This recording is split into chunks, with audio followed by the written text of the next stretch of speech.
कम friends, मैं astrologer Munish आपका अपने चैनल एस्ट्रो मुनीश में बहुत बहुत स्वागत करता हूं। दोस्तों आज मैं काफ़ी टाइम बाद, टाइम क्या महीनों के बाद, काफ़ी महीने कह सकते हो आप, एक वीडियो डाल रहा हूं। क्योंकि एक्चुअली वीडियोस तो जितनी मर्जी डाल लो, वैदिक एस्ट्रोलॉजी हो या अपना लाल किताब के रिगार्डिंग कोई भी वीडियोस हो, तो इसका एंड नहीं है कोई भी। क्योंकि जैसे ज्ञान का कोई एंड नहीं होता, तो वीडियोस का भी कोई एंड नहीं है, जितनी मर्जी डाल लो। लेकिन जब मुझे लगता है कि थोड़ा सा बिजी रूटीन रहता है, तो मुझे एक आध वीडियो डालनी चाहिए। क्योंकि यूट्यूब से वीडियो डाल के या अपना ज़्यादा से ज़्यादा वीडियो डाल के, चाहे उसका मतलब हो या वर्थ ना हो या ना हो, उसमें मैं बिलीव नहीं करता। क्योंकि आपको ही पता है कि वीडियो, अगर एक कुंडली में 12 घर होते हैं, 12 राशियाँ होती हैं, 9 ग्रह होते हैं, एक घर में एक ग्रह और 12 घरों में अलग अलग ग्रह की कितनी वीडियो बन जाएंगी। उसके बाद उनकी कंजंक्शंस होती हैं, 2 ग्रह गुरु शुक्र इकट्ठे बच जाएं, बुध गुरु मंगल इकट्ठे बैठ जाएं सब। फिर उसके बाद उनके नक्षत्र आ जाते हैं। 9 ग्रह हैं, एक ग्रह के 3 नक्षत्र होते हैं, 9 × 27 नक्षत्र आ जाते हैं। फिर उनके एक पड़ा आ जाते हैं, एक नक्षत्र के 4 पड़ा होते हैं। वीडियोस तो अनलिमिटेड है, जितनी मर्जी आप बना के डाल सकते हो वीडियो की। लेकिन मैं खुद इतना थोड़ा सा रहता हूँ, डालना चाहता हूँ मैं ज्ञान की वीडियो जो होती है, जो अच्छी आपको समझ आए। मतलब जो ज्योतिष सीख रहे हैं उनके लिए तो ये फ़ायदा है कि अगर वो कुछ ज्ञान लेना चाहते हैं तो उनको ज्ञान मिले। और एक मैं क्षमा मांगना चाहता हूँ उन लोगों से जिनका मैं फ़ोन नहीं उठा पाया। दोस्तों वो इसलिए क्योंकि कुछ रूटीन ऐसा है, कुछ एक्चुअली यूट्यूब से कुछ पहले भी मेरे नोन थे जिनको मैं, आप कह सकते हो, अवॉइड नहीं कर सकता। तो ऐसे शेड्यूल रूटीन बिजी रह जाता है। आप पहले एक काम कर कीजिए, आप एक व्हाट्सएप मैसेज डाल दिया कीजिए, ताकि हमें पता चल जाए कि इनका मैसेज आया हुआ है और इनको टाइम दिया हुआ है, तो हम आपका फ़ोन पिक कर लेंगे। और आपका फ़ोन नहीं पिक हो रहे हैं, उसके लिए मैं क्षमा मांगता हूं। क्योंकि उनका हमारे से कोई तालमेल या व्हाट्सएप पे चैट नहीं हुई होती, और कुछ फ़ोन रिसीव नहीं हो पाते। क्योंकि दिन में कुंडलियां 3 या 4 से ज़्यादा देखी ही नहीं जाती। लोग पता नहीं कैसे कितनी इतनी कुंडलियां देख लेते हैं, मुझे नहीं समझ आती। कि ज्योतिष 50 रुपये पर मिनट, 100 रुपये पर मिनट, ये उनका अपना स्वभाव है। अगर 40 मिनट कुंडली दिखाई तो वैसे ही फ़ोन में से सारा रिचार्ज ख़त्म हो जाता है लोगों का। तो ऐसे उसमें कुंडली 5 मिनट तो अपना यहाँ डिटेल देने में लग जाते हैं उसमें। तो जैसे कई ऐप्स हैं, एस्ट्रोसेज हैं, कुछ है, उनमें मैंने अपना नहीं नोट करवाया हुआ है। लेकिन इतना ही टाइम नहीं मिलता कि मैं आपके सामने एक ही वीडियो डाल सकूं। चलो दोस्तों, अपना टॉपिक शुरू करता हूं। क्योंकि अब आपके सामने हूं तो कुछ तो आपको बताना ही चाहिए मुझे, मतलब आपके नॉलेज के लिए कुछ चीज़ लेके हूँ। दोस्तों कुंडली में, जैसे मैं ज़्यादातर आपको योगों के बारे में, काफ़ी योगों के बारे में आपको बताया है। कुंडली में दोष भी होते हैं, योग भी होते हैं। लेकिन किसके ऊपर उसका इम्पैक्ट कैसा पड़ रहा है, ये कुंडली टू कुंडली वेरी करता है। क्योंकि वहाँ पे ग्रह कैसे बैठे हुए हैं, हर एक की कुंडली में अलग अलग पोजीशन पे बैठे हुए हैं। अगर किसी की कुंडली में योग बन रहा है, तो बाकी जो प्लैनेट्स योग बना रहे हैं, 2 प्लैनेट मिलकर योग बना रहे हैं, तो बाकी 7 प्लैनेट्स का भी बीच में रोल होता है। योग तो अपना फल देगा, लेकिन बाकी प्लैनेट्स क्या उसमें कंट्रीब्यूट कर रहे हैं, ये भी देखना पड़ता है। तो जैसे कुंडलीज में आप मानते हो कि काल सर्प दोष होता है, लोग मिनटों में उपाय करने लग जाते हैं, गंडमूल होते हैं, ये दोषों की बात कर रहा हूँ आपको। गुरु चंडाल दोष होता है, श्रापित दोष होता है, मंगलीक दोष होता है। कई दोष हैं दोस्तों जो आपकी कुंडली में पाए जाते हैं। लेकिन मैं आज जो आपको आप उसको योग कह लीजिए, दोष कह लीजिए। कई जगह पे वो योग लिखा हुआ है, कई जगह पे वो दोष लिखा हुआ है, लेकिन है वो ज़रूरी। मैंने पहले जो आपको बताए वैसे ही सेम। मैं आपसे बात करने जा रहा हूं केमद्रम योग एवं दोष। ये केमद्रम योग है या दोष है? दोस्तों मैं सिर्फ आपको इसकी नेगेटिव और पॉजिटिव बताऊंगा, डिसाइड आपने करना है। ये मैं आपके ऊपर छोड़ रहा हूं कि ये दोष है या योग है। आप इसको एज ए योग लोगे या इसको आप एज ए दोष लोगे। क्योंकि पहले तो हम बात करेंगे केमद्रम, पता भी होना चाहिए ना कि ये है क्या चीज़ है ये। अगर बाकी चीज़ों का तो क्यों कई लोगों को पता होता है, और पंडित, कई एस्ट्रोलॉजर डराते हैं आपके कुंडली में गंडमूल है। लो भाई, ये गंडमूल है मेरी कुंडली में, उपाय करना है। कालदर्प सर्प दोष है भाई, तो कई लोगों का ऐसा भी फ़ोन आया कि मुझे बताया गया कि केमद्रम दोष है मेरी कुंडली में। तो मैंने कहा भाई तो इतना डरने वाली क्या बात है उसमें। तो कहते सर ये कैसे है। तो मैंने कहा ऐसी कोई बात नहीं है, चलो मैं अपनी वीडियो में कंटिन्यू करता हूँ और आप भी बताइए कि मुझे क्या डरने वाला है।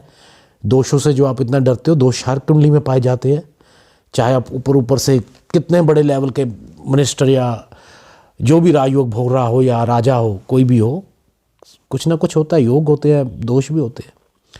तो ये दोष केमद्रम दोष बनता कैसे है, या योग कह लीजिए, ये आपने डिसाइड करना है। आई एम लिविंग ऑन योग कि आप क्या मानते हो इसको, मैं बता देता हूं आपको। जब चंद्र किसी घर में चंद्र बैठ जाता है, उसके दूसरे घर और 12वें घर में कोई प्लेनेट ना बैठा हो, तो उसको केमद्रम दोष कहा जाता है।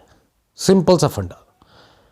चंद्र के पिछले घर में और चंद्र के आगे के घर में चंद्र अकेला बैठा हो, उसके पीछे भी कोई ग्रह ना हो, उसके आगे भी कोई ग्रह हो ना हो, उसको केमद्रम दोष कहा जाता है। वैसे राहु केतु को छाया ग्रह मानते हैं, बाकी 5 ग्रहों को मेन माना गया हुआ है, तो मैं उनकी ज़्यादा बात करूंगा।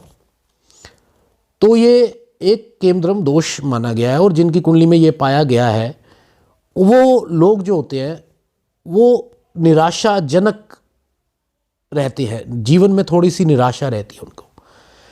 अगर एक किसी आदमी के जिसमें ये दोष नहीं है या योग नहीं है, अगर वो कोई बात नहीं होती, कोई प्रॉब्लम आ जाती है, उससे उसको निराशा तो होती है, हर बंदे को होती है निराशा, लेकिन जिसमें ये दोष होगा या ये योग होगा, उसको वो उससे 10 गुना ज़्यादा होगी, मतलब वो ज़्यादा उसको महसूस करेगा।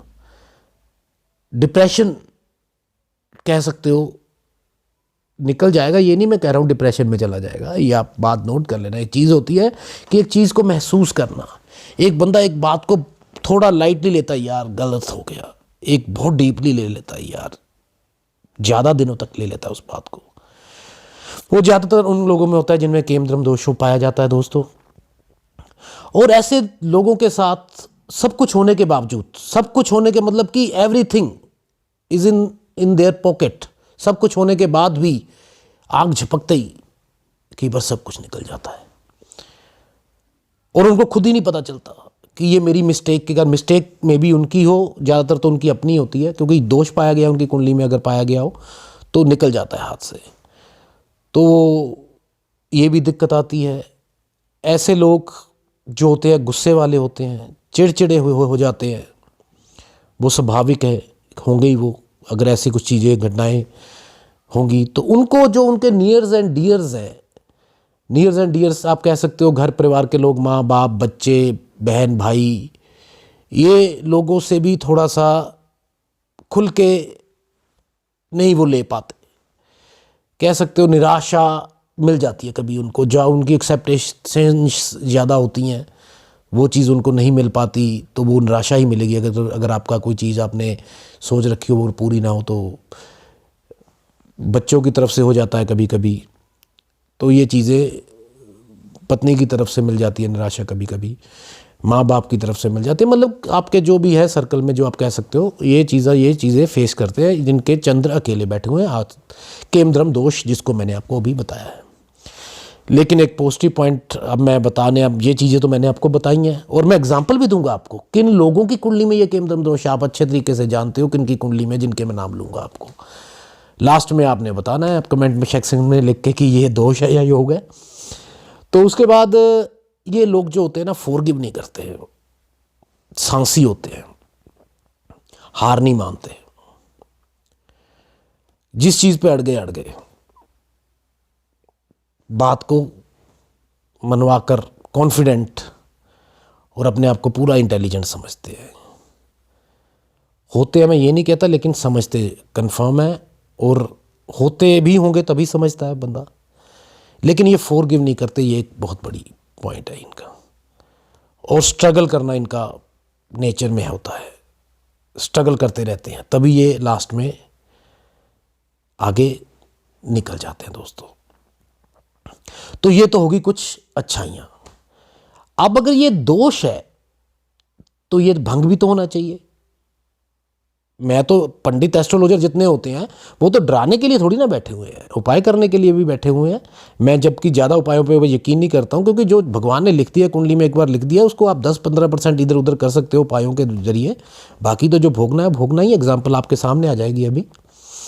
उपाय क्या है कि अगर चंद्र जो है वो केंद्र में बैठे हो, उनके चाहे आजू बाजू कोई दूसरे और 12वें घर में कोई ग्रह ना हो, लेकिन वो केंद्र में बैठे हो, और अगर वो जुपिटर की दृष्टि उनके ऊपर पड़ जाए तो ये भंग हो जाता है।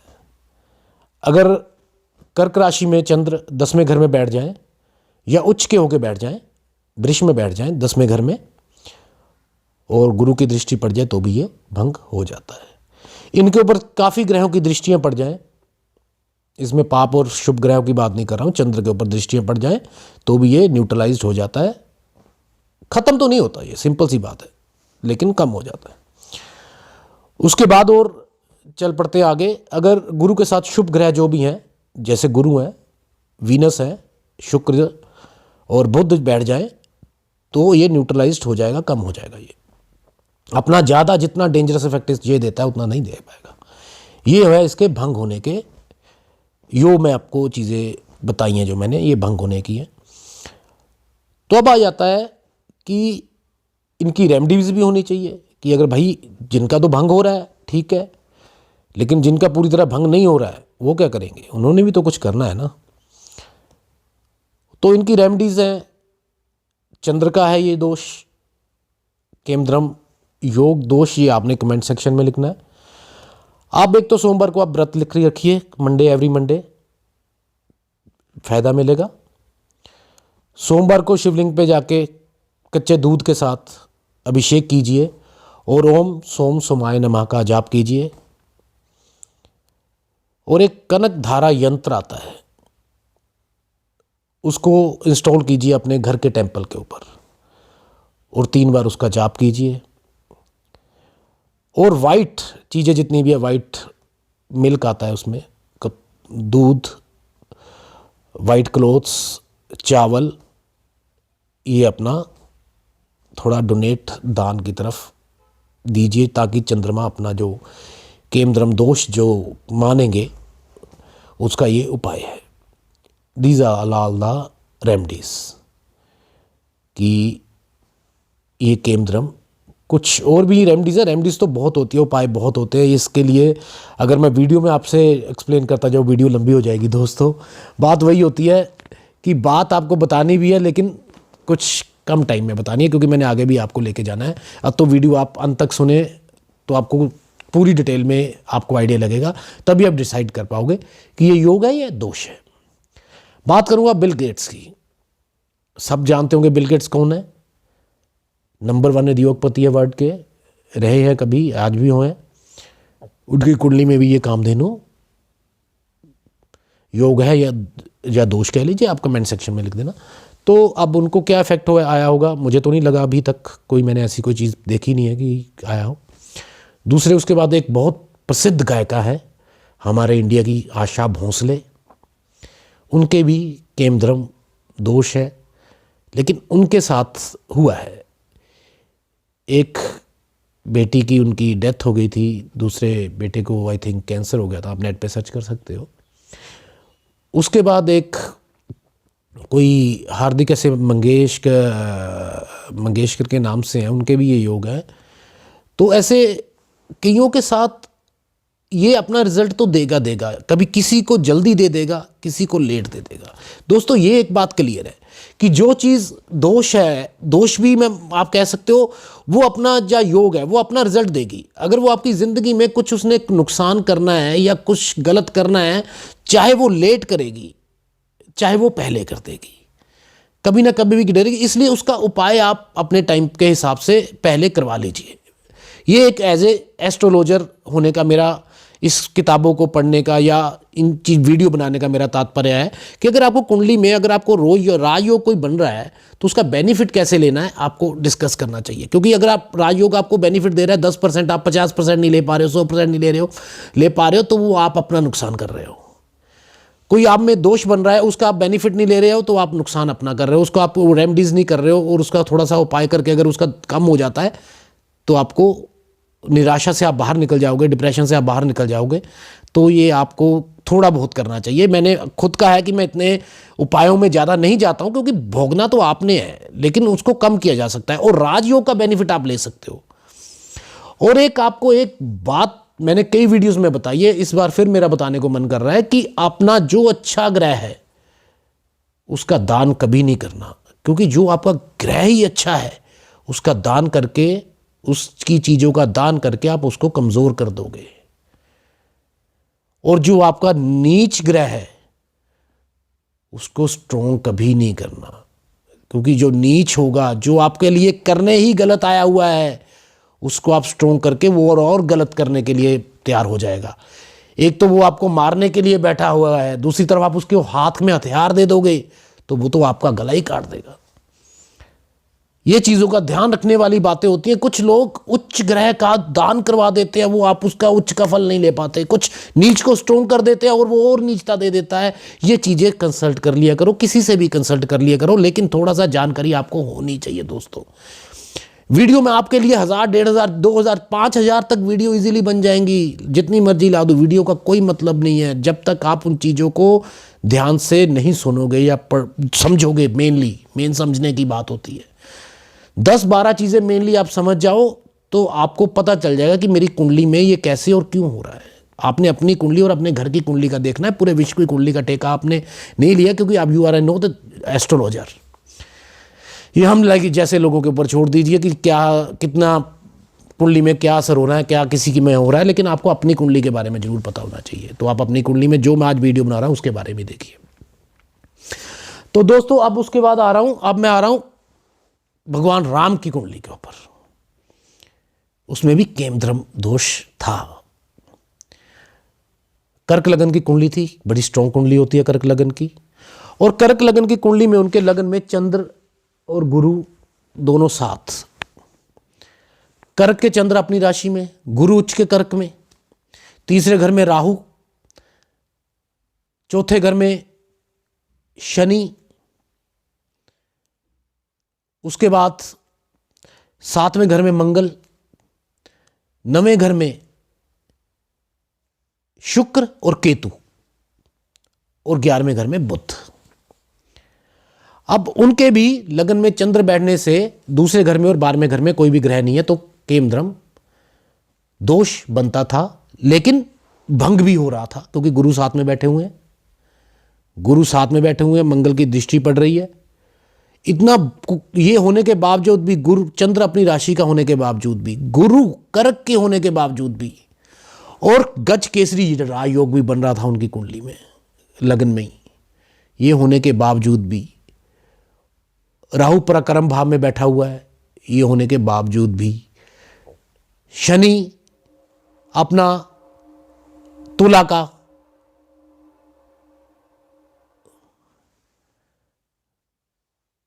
क्या ससयोग बना रहा है, उच्च का हो गया। ससयोग तो नहीं बना, उच्च का शनि हो गया तुला का। उसके बाद मकर 7वें घर में उच्च का, शनि भी उच्च का, गुरु भी उच्च का, मंगल भी उच्च का, शुक्र 9वें घर में मीन राशि उच्च का, सप्तम में मकर में मंगल उच्च का, जिसको चक योग कह देते हैं। और ये सब कुछ होने के बावजूद भी जब उनका राज तिलक होने लगा तब वनवास हो गया 14 साल का। कहते थे ना कि एकदम अचानक, लेकिन उसमें तो उनकी गलती भी नहीं थी। लेकिन ये कुछ जो दोष होते हैं या योग होते हैं, लेकिन शनि, ये जो हुआ वो शनि और मंगल, शनि की महादशा और मंगल की अंतरदशा में हुआ। ये सिंपल मैं आपको बता देता हूँ जितना मैंने पढ़ा है। और शनि इन चीज़ों में मेहनत की तरफ बिलीव करते हैं, और उन्होंने कुछ करना था आगे, बहुत बड़ा करना था, तो आगे वो निकल पड़े। मतलब तिलक, राज तिलक होने के बाद एकदम वनवास हो जाना, हम इस बात की बात कर रहे हैं। और इसमें इस जो केमद्रम दोष है इसको भी इंपॉर्टेंट माना गया है दोस्तों।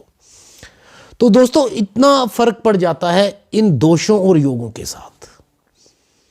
लेकिन जितनी मैंने एग्जाम्पल दिया, आप बताओ इनमें से कोई भी बंदा ऐसा तो नहीं आपको लगाना कि यो बिल गेट्स एक नाम है, भगवान राम एक नाम है, आशा भोसले एक आवाज़ है। आप क्योंकि ये फॉरगिव नहीं करते लोग, कॉन्फिडेंट होते हैं ये लोग, जल्दी हार नहीं मानते ये लोग, थोड़े चिड़चिड़े और निराश हो जाते हैं ये लोग जल्दी। वो चंद्र होता है ना, चंद्र के ऊपर डिपेंड है, मन है ना वो चंद्र। तो ये था दोस्तों मेरा केम द्रम, योग या दोष, ये आपने कमेंट में बताना है, मुझे अच्छा लगेगा। तो दोस्तों काफ़ी टाइम के बाद वीडियो कोशिश करूंगा डाल दिया करूंगा, जैसे मुझे आती हैं कि सर की वीडियो नहीं आई काफ़ी टाइम से, फ़ोन आते हैं, मैसेज आते हैं, लेकिन समझो और वीडियोस का मतलब समझ के एक बार अपनी कुंडली देखो, अगर उसको खुद पढ़ना सीखो तो अच्छी बात है, और अगर आपको दिक्कत आए तो फिर आप सलाह लें। तो दोस्तों अगर मेरी वीडियो, जैसे मैं हर वीडियो में बोलता हूँ, लाइक कीजिए। क्यों कहता हूँ? अगर अच्छी लगे तो लाइक बनता है। सब्सक्राइब कीजिए, अगर आपको कुछ ज्ञान मिला है तो सब्सक्राइब कीजिए और शेयर कीजिए। अगर आपको नहीं है ये केम द्रम दोष, आपके किसी नियर एंड डियर को हो सकता है, तो आप शेयर कर लीजिए, उनको बेनिफिट मिल जाएगा। और बेल आइकॉन मैंने आज तक किसी को नहीं बोला पूरी वीडियोस में, आज तक जितनी भी बनाई हैं, क्योंकि मेरे वीडियो बने और आपके पास आए और नोटिफिकेशन आया, आप किसी मीटिंग में बैठे हो या बिजी हो, तो मुझे डिस्टर्ब करना किसी को अच्छा नहीं लगता नोटिफिकेशन के रिगार्डिंग। तो इतना बहुत है। अगर भगवान कहते हैं कि अपनी तरफ से मेहनत करो, ज्ञान देने की कोशिश करो, जिनके भाग्य में या हमारे भाग्य में जितनी वीडियो बनानी लिखी होंगी बनाएंगी, क्या बनाएंगे, क्या पता कब एक बार लगे तो लग ही जाएंगे, क्योंकि थोड़ा सा टाइम की बात होती है, टाइम निकलेगा तो बन जाएगा। बाकी जिन लोगों को फ़ोन की प्रॉब्लम, उनसे मैं माफ़ी दोबारा मानता हूँ, फ़ोन नहीं उठाया जाता कभी कभी, क्योंकि जो हमारा सिस्टम है, जो लोग इसको हैंडल करते हैं वो भी बिज़ी होते हैं थोड़े से, क्योंकि मैं ज़्यादा से ज़्यादा दिन में, लोग 1 घंटे में 3 कुंडलियाँ देख लेते हैं, मैं नहीं देख पाता हूँ, क्योंकि एक कुंडली को देखने के लिए, स्टडी करने के लिए खुद को 1 घंटा लग जाता है दोस्तों, पौना घंटा 1 घंटा एक कुंडली को खुद देखने में लग जाता है। कहाँ नक्षत्रों तक जाना पड़ता है, और कैसे 20 मिनट में लोग 40 रुपये पर मिनट कॉल लेके और 15 मिनट में बता देते हैं 600 रुपया बन गया, उसका रिचार्ज ख़त्म हो गया, तो कैसे कुंडली कर लेते हैं, वो तो बातों बातों में ही ख़त्म हो जाता है ये पैसे, तो जो फ़ोन पे होते हैं वो तो इसलिए मैं किसी की, हर बंदे का प्रोफेशन है, सब अपनी तरफ से मेहनत करते हैं। मेरा कहने का मतलब तो सिर्फ यही है कि सब अपनी तरफ से मेहनत करते हैं, कोई कैसे करता है, कोई कैसे करता है। लेकिन हाँ, जो मुझे प्रॉब्लम, आपको प्रॉब्लम आती है तो मुझे भी प्रॉब्लम है, आपकी प्रॉब्लम है तो मेरी प्रॉब्लम है, तो आप व्हाट्सएप पे पहले मैसेज कीजिए और उसके साथ ही जैसे ही अपॉइंटमेंट मिलती है आप फ़ोन किया कीजिए, तो हमें आपका नाम पता होगा, तो फ़ोन वो पिक हो जाएगा आपका। तो जिन भाई बहनों का फ़ोन नहीं पिक हुआ उनके लिए माफ़ी चाहता हूँ। तो मिलते हैं नेक्स्ट वीडियो में। मैं तो यही कहूँगा, चाहे नेक्स्ट वीडियो 2 महीने बाद आए, चाहे परसों आ जाए, तो जल्दी मिलते हैं। All the best, take care.